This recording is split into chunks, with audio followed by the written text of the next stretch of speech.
We're back with the second part of a three-part story looking at how a Confederate past still looms over northeastern North Carolina. A Confederate monument in the town of Edenton has been the subject of protests every Saturday.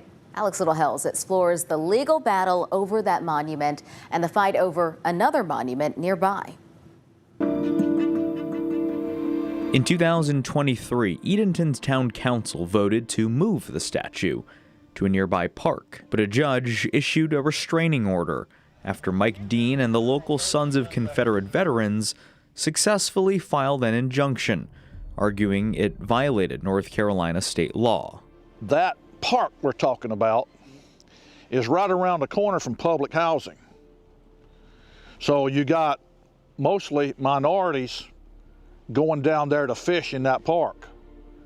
So you think they're going to be wanting to fish in a park where a Confederate memorial sits? But then by that logic, why would they want to come downtown where that Confederate monument sits? Just by that logic. If they're uncomfortable seeing it while they're fishing, would it make them uncomfortable? You'd have to ask them that. I can't answer that question for them.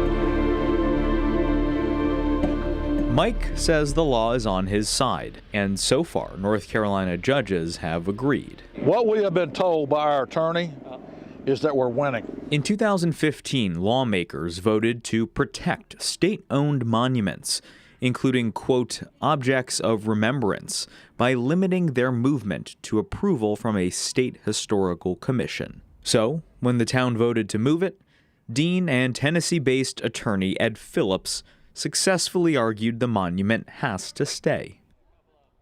You would be surprised how much support we have in this town and this county.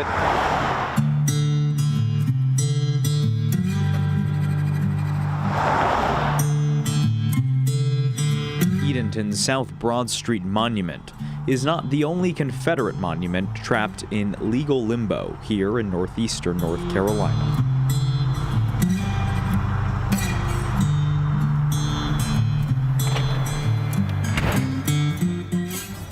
Yep, that's my grandma's house. I love being in the rural counties because I can actually see the stars and hear the frogs. I love nature. I'm not going to leave. If I do leave, I don't want to be close to anybody. Sherry Robinson is back in the place she grew up, back in Terrell County, a population less than 4,000 people. She raises her kids in the same place she grew up herself. To tell you the truth, it hadn't changed much. Okay, what do you mean? What do you mean by that? I mean, I've always considered when I was growing up that we were kind of stuck back in time, you know. At the county courthouse sits another statue, casting a shadow over the quaint Columbia downtown.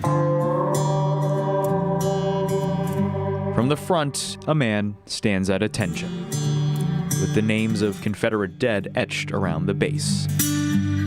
But behind him, a statement of thanks. Quote, in appreciation of our faithful slaves. A lot of people don't know exactly what's on the statue. And, you know, a lot of people are going to say, why don't you just get over it? But, you know, unfortunately, those times that in the past are people of color, you know, that sticks with you. Whatever happens is an ancestral thing. So I kind of thought of it like that with my kids going, you know, they have to take care of business at the courthouse and you see this statue standing there. Does it represent us? I don't think so.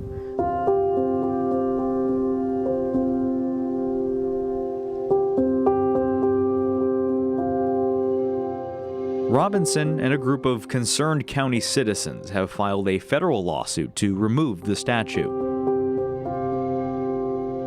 Their argument, the county's allowance of the faithful slaves reference on government property, is a practice of racially discriminatory government speech.